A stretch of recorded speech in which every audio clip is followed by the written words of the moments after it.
Acaba bu şey...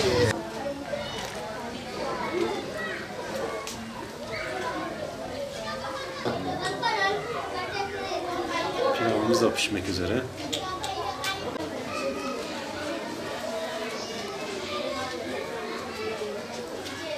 Avrupa yetimler yemeğini hazırladılar. Burada etler bu şekilde pişiyor. Gördüğünüz şekilde tandır. Farklı bir tandır tabii.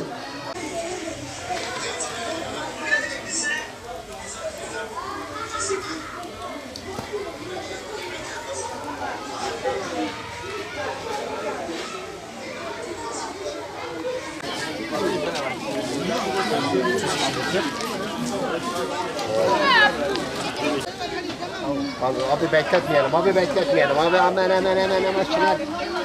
Haydi.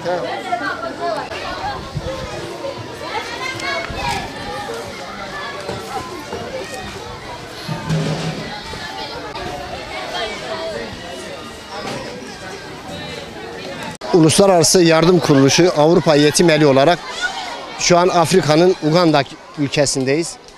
Hayırseverlerin verdiği bize iftar yardımlarını inşallah buradaki kardeşlerimizle beraber iftar açacağız. Burada mağduriyet çok. Hakikaten yani coğrafyanın kendisi mazlum, kendisi fakir.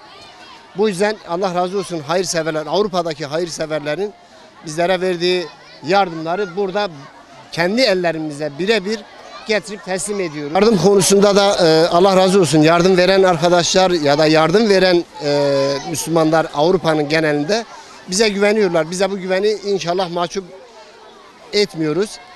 Şu şekilde bizatihi kendimiz alana gelip yardımları kendi ellerimize dağıtıyoruz. Kendi ellerimizle veriyoruz. Bu yüzden bu anlamda kalpleri de mutmain oluyor. Sadece uzaktan yardımı gönderip arkamızı dönmüyoruz. Bizatihi bütün yardım yaptığımız şehirler ya da ülkelere kendilerimiz arkadaşlar değişik yerlere gidip yardımları kendileri bizatihi yapıyor. Allah bütün hayırseverlerden razı olsun.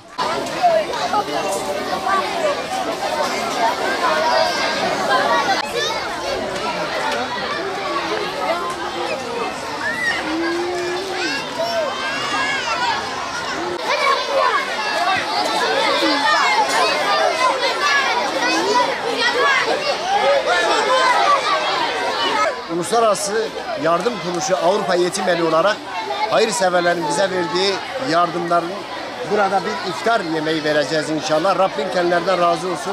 Avrupa Yetim Eli olarak inşallah bu hayrı burada gerçekleştireceğiz. Allah herkese razı olsun.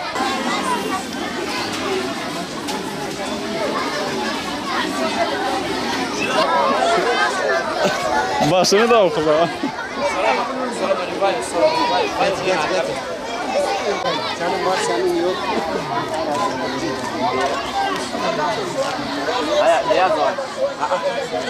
Iwe, le nyere so akulu le no mema le. Bale no bakari funa.